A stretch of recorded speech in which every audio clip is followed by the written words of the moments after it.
Bonjour Alain Baraton. Bonjour.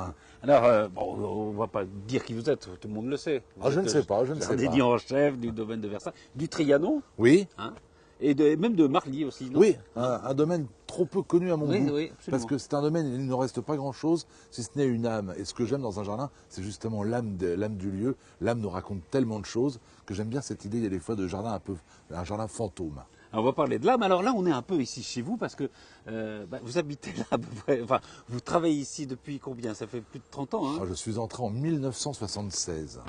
Vous avez été un gamin. J'étais tout jeune, j'étais petit, je suis en passe d'être classé à mon tour monument historique.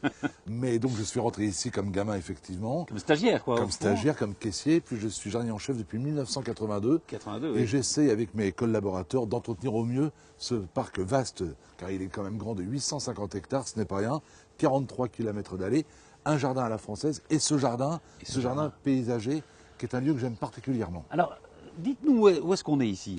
Alors là, on est au hameau de la Reine, on est à peu près à 500 mètres du Petit Trianon, qui était la résidence construite pour Louis XV et que Marie-Antoinette plus tard va s'approprier. Oui. Et à environ 2 km du château, le Grand Bazar, comme dirait Jean-Pierre Coff, qui est un habitué des lieux. Qui est un habitué du lieu, oui, avec qui vous avez beaucoup travaillé.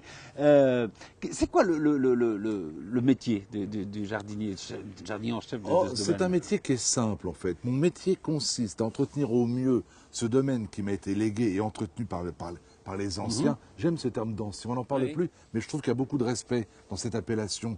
Donc mon rôle est d'entretenir au mieux le domaine et de le transmettre aux générations futures dans le même état, voire dans le meilleur état que moi-même j'en ai hérité. Donc c'est un métier de transmission, d'embellissement et d'entretien. On peut le transformer un peu ou pas? On peut le transformer parce que malheureusement, certains de mes prédécesseurs n'ont pas toujours eu beaucoup de goût, il faut le reconnaître. Ah oui, parce que de temps en temps, il y a eu tout. Hein. Juste un exemple, ici nous sommes dans un espace champêtre.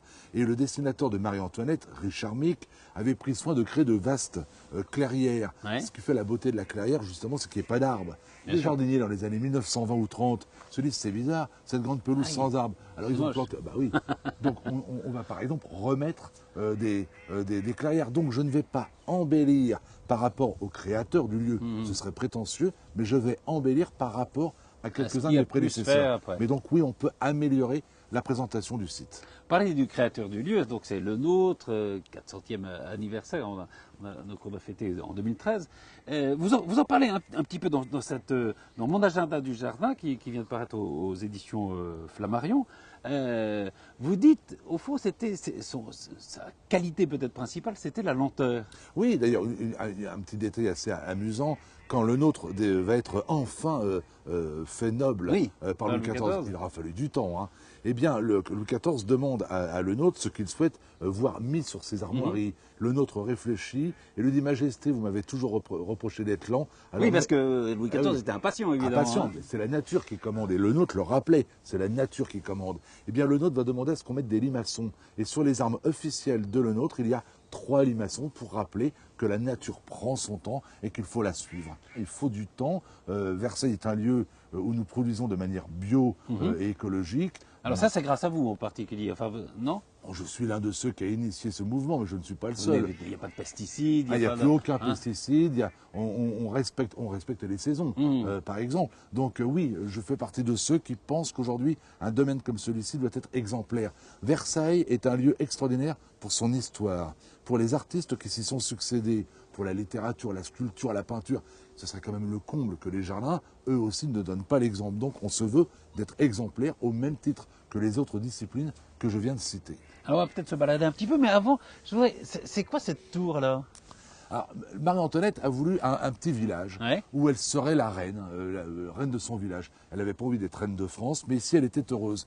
Elle avait fait construire par l'architecte Richard Mick ce petit bâtiment avec en dessous la pêcherie, car on aimait beaucoup pêcher. Mais oui, on pêchait les carpes. Alors pour la petite et là, il y en a. Pour la petite anecdote, les carpes qu'elle pêchait étaient servies à table. Et on disait carpe de la reine. Et tout le monde était admiratif du goût, de la saveur. Je pense qu'on était dans la flagornerie. Ça devait avoir quand même un petit goût de Oui, balle. c'était la cour quand même. Hein. Et au-dessus de la salle de pêche, la tour de guet. C'était amusant de voir de temps en temps si le roi arrivait ou pas. Mais les enfants de Marie-Antoinette, découvrant cette tour, chantent la chanson connue Malbrook s'en va en Ah, guerre. Malbrook s'en va en guerre, d'accord. Et ils en ont donc fait la tour de Malbrook. C'est devenu son génial. nom officiel. Et alors, et ça, c'est quoi alors? Alors là, nous avons le colombier. Donc il y avait des colombes. Un petit peu plus loin, il y avait la maison du jardinier ou la maison du garde. Et puis derrière, là, juste là, la maison de la reine, qui est en fait composée en deux parties. À droite, la maison de la reine, et elle est plus grande que la partie de gauche qui est réservée aux seigneurs. Ah, tiens. Imaginez le scandale. La partie de la reine est plus grande que la partie du roi. Oui, en gros. oui, tout à fait. On est en 1783. Ça ne plaît pas donc. à tout le monde. Les ennuis ne tarderont pas. Oui. Et alors là, il y a un petit passage, c'est ça? Je vois que vous êtes bien renseigné. Oui, hein. oui. Bah, si vous l'avez écrit, hein, c'est vous. Je vous ai lu. Il y a une vraie et une fausse cave. Et en fait, il y a une vraie cave où l'on pouvait faire séjourner quelques vins de qualité et un souterrain qui permet de rentrer et de sortir au hameau de la Reine sans être vu. Il faut savoir que toute cette partie est entourée d'un gigantesque fossé. On ne peut pas. On ne peut pas y pénétrer. On ne peut pas. On a des postes de garde obligatoires à franchir, sauf si on est un habitué des lieux. Et l'on sait qu'en empruntant le souterrain Par de la cette cave maison, par la cave, on pourra entrer et sortir sans être vu. Et il se dit que Fersen empruntait ce petit souterrain. Dont on pense qu'il était l'amant de la reine. La reine, hein. Donc, et s'il devait venir ici, il empruntait le souterrain. Ah oui. Et il pouvait ensuite, je présume, aller dans une des nombreuses pièces pour faire la cour effrénée à Sa Majesté. Ni vu ni connu, comme on dit. Tout à fait, tout à fait.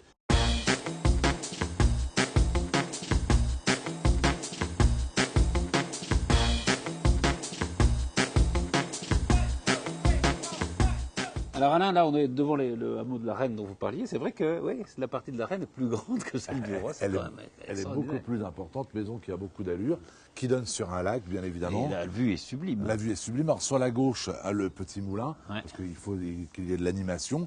Et puis sur la droite, un solflore qui n'est pas très vieux, mais qui était replanté à l'endroit exact où la reine elle-même en avait installé un en 1786 pour célébrer la naissance de son fils. Comme quoi, même au XVIIIe siècle, on pouvait déjà planter des arbres pour commémorer la naissance d'un enfant. On a tous les plans de tout ça. On a tous les plans. Tous les plans ont été conservés, on a tous les documents, on a même des documents très drôles. Le lieu se veut anglais. Nous sommes dans un jardin anglais. Marie-Antoinette veut donc un jardinier anglais. Elle est persuadée qu'il sera plus quali. Ah oui. On va donc trouver un gamin anglais qui est vraiment d'une compétence rare. On dit à la reine, attention, c'est un coureur de jupons.